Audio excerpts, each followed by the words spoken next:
Burton Albion moved into the top half of the table as Doncaster Rovers lost yet again. Ladies and gentlemen, welcome back to my Game Week 16 League 1 review. If you do go on to enjoy today's video, please make sure to drop a like on there for me and subscribe to the channel as well. If you are new, can we try and hit 120 likes on today's video? And don't forget to get your thoughts in down in the comment section down below on how your team got on over this weekend. Now, due to the international break, there is only 5 games for us to go through and review rather than the usual 12, but it's still 5 games to talk about, so let's get straight into it. Now, obviously, I am recording this straight after the full-time whistle of all of these matches. It's currently 5:05 on a Saturday, which is the earliest that I've recorded these all season, so obviously I haven't had the opportunity to specifically watch the goal. So in today's video, we're going to be talking about more the result and what it means for the league table. But Burton 1, Blackpool 0 is where we will start out. The only goal of the game being scored by former Blackpool striker Jake Beasley. I believe it is a headed goal on this occasion. Obviously, Ian Evatt, since he's gone in to Blackpool, has won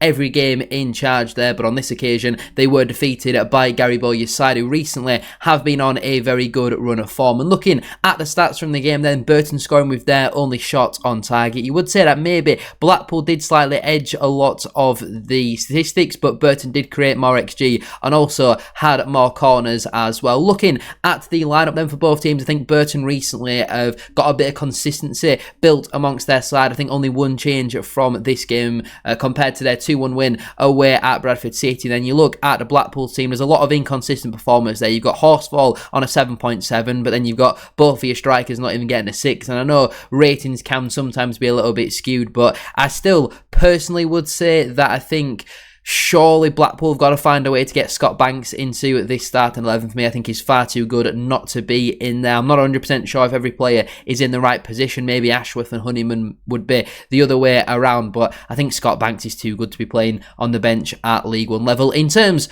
of the league table then, Burton obviously up to 12th in the table. They now find themselves only 4 points off of the playoffs, having played 3 games more though than the team currently occupying at 6th place, but they've picked up 10 points from their last 4 matches, done a really good run of form. They're 7 points above the drop zone, and yes, they've played a game or 2 or 3 more than a fair few of the teams around them, but you'd much rather have points on the board than games in hand, especially coming into these winter months. Nobody wants to be playing fixtures on a Tuesday night, so fair play to Gary Bowyer and his side. I thought Burton might struggle this season, especially if they potentially lose somebody like a Charlie Webster in January, but as of right now, they're picking up points, they're playing very well, and this is another big win for them. In terms of Blackpool, obviously just a little bit of a bump in the road. Yes, if they would have won, they would have obviously gone out of the relegation zone, given that Exeter also did lose. But under Ian Evatt, they have been on a good run of form. It's not like they've been smashed in this game. Burton have picked up a few good results this season. They're the first team to go away to Bradford City and win all campaign. They went away to Cardiff, away to Wimbledon and won. They smashed Bolton 3-0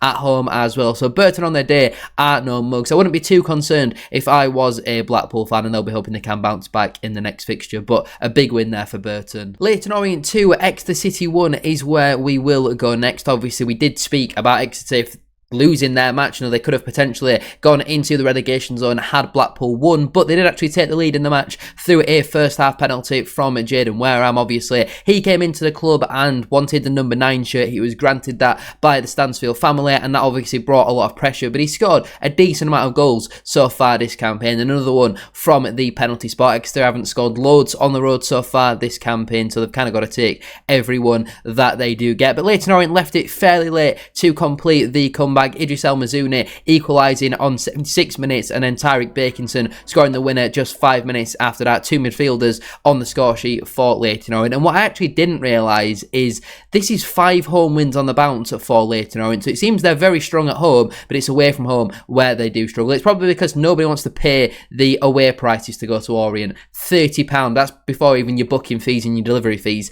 £30 for an adult at League 1 level is disgraceful, but I guess obviously they'll go straight into the transfer budget, and why they've now picked up another 3 points. Looking at the stats from the game though, it I would have been very surprised if Leyton Orient didn't win this game, given how poor Exeter have been on the road for the large part this season. Orient dominating every single statistic. They were very good in this game. And again, Exeter haven't really created all too much in the match by the penalty, which obviously boosted their XG quite a lot. Looking at the league table then, obviously both of these teams were down and around the relegation sort of places. Orient have now slowly moved away from that. They've conceded the joint most goals now in the entire division on 28, but they've also scored at 24, which is still the most out of any team outside of the top 6, and actually the joint most in the entire division with Bradford City on 24, so scoring goals really is not the problem for Leyton Orient, but they have conceded far too many so far this campaign. It's obviously 3 points closer to where they want to be, 6 points off the playoffs, having played 3 games more though than the team currently occupying 6th. In terms of Exeter,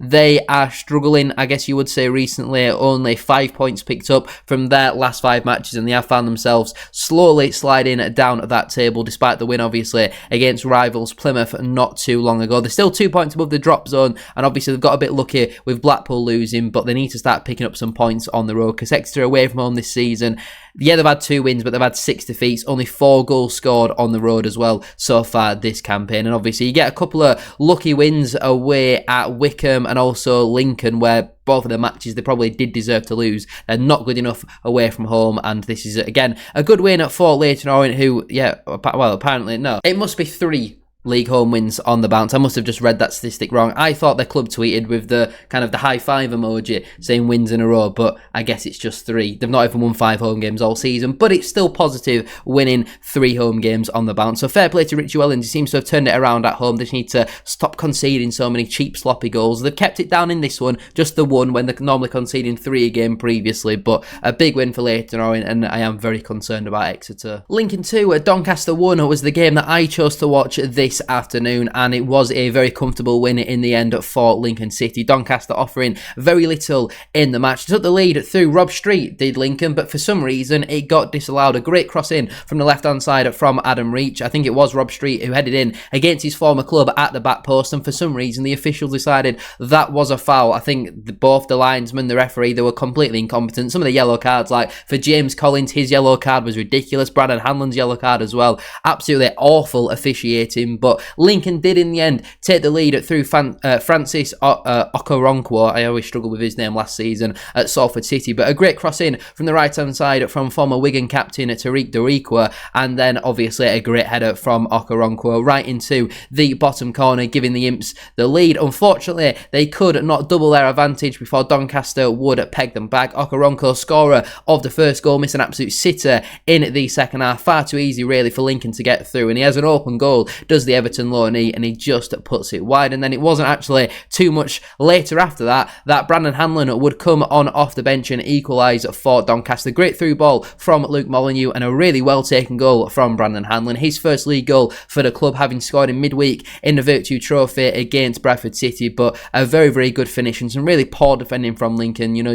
when you think about Lincoln, you would certainly say they're strong defensively, maybe don't score enough goals going forward, but that was absolutely awful defending from the Imps. But Doncaster would only be level for less than 60 seconds. Long throw comes into the box. Awful defending from Doncaster. Matty Pearson heads the ball down perfectly for Ben House to get off a shot. It's well saved by Timothy Lotatala, and then it just hits Robbie Gotts and pings into the bottom corner. Really unfortunate goal for Doncaster to concede, but when your luck's just not going for you, they are the type of goals that you do concede. Grant McCann tried to roll the dice, made a couple of substitutions. Jay McGrath was absolutely awful when he came on, and Doncaster had 2 great opportunities in added time. Owen Bailey just couldn't quite connect as his shot went wide, and then Conor O'Riordan had an open goal practically, and he put that one over the bar. Looking at the stats from the game then, it certainly didn't feel like what I'm looking at here. It certainly felt like Lincoln were the better of the 2 sides, creating a lot of very good opportunities, but maybe these stats don't quite show that. I would assume a lot of these for Doncaster have come in the second half. Maybe not really.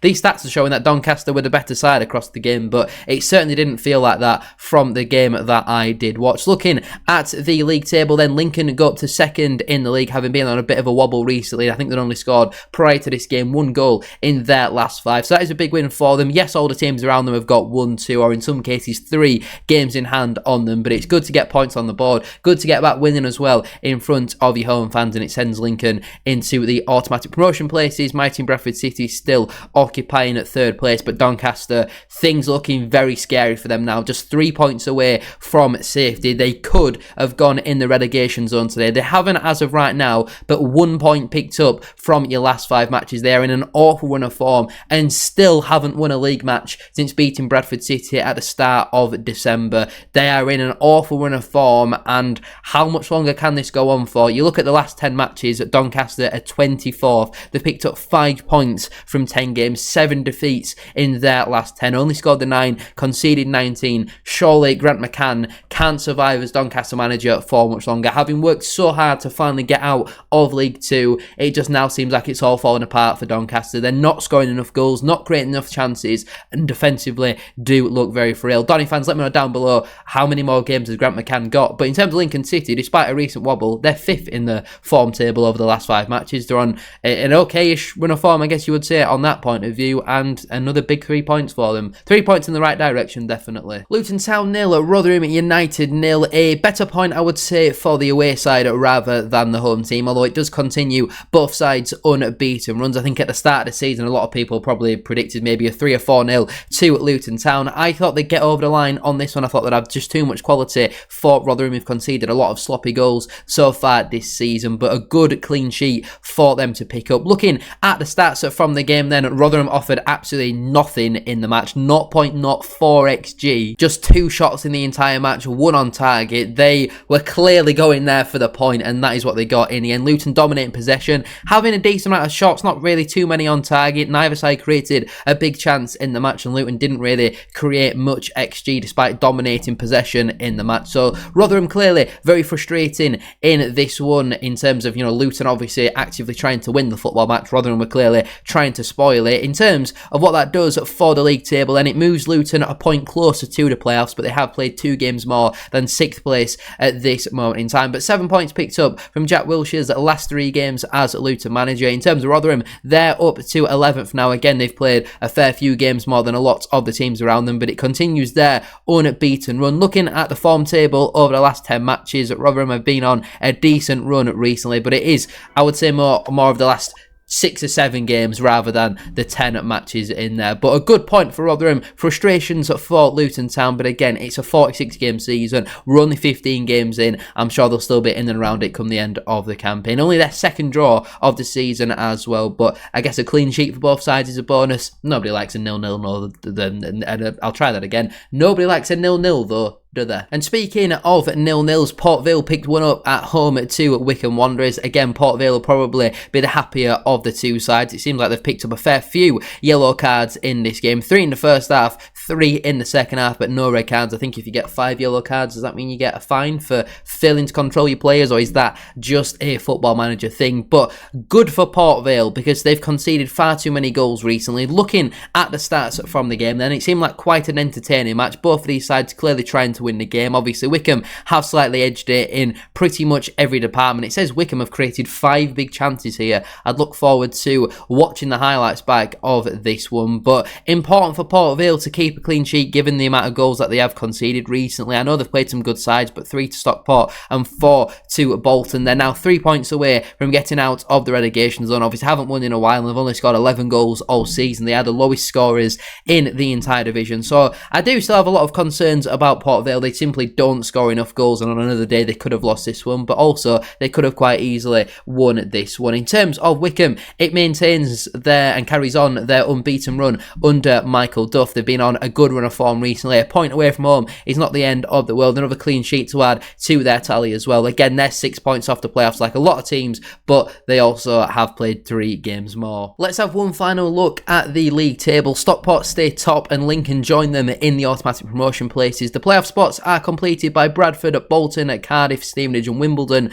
That's not how you do maths. Bradford, Bolton, Cardiff and Stevenage. Then you've got the likes of Wimbledon, Luton, Mansfield and Huddersfield just outside. Then you've got the likes of Rotherham, Burton, Barnsley, Wycombe, Orient, Wigan and Reading completing the middle sort of pack. And then down and around them relegation sort of place at the moment is Doncaster and Exeter, with the bottom 4 as it stands being Blackpool, Port Vale, Peterborough and Plymouth. But like I say, just 5 games for us to go through and review today. There'll be a lot of different matches being played at different sort of times now, and if there's just the odd 1 or 2 games on a midweek, I'm probably not going to speak about that. I think we need a minimum 3 games for a midweek review, and Bradford being one of them, or just 4 games generally speaking. I think any less than that, the video's not going to be long enough, and it's a bit of a waste of everybody's time really, isn't it? But anyway, I'm going to leave it there then for today's video. If you have enjoyed, please make sure to drop a like on there for me and subscribe to the channel as well. If you are new, can we try and hit 120 likes as I said at the start of today's video? And don't forget to get your thoughts in down in the comment section down below. How did your team get on today? If your team didn't play, then also let me know how the league table has been affected by today's results. Thank you all so much for watching. Have a great rest of your day, and I'll see you very soon for another one.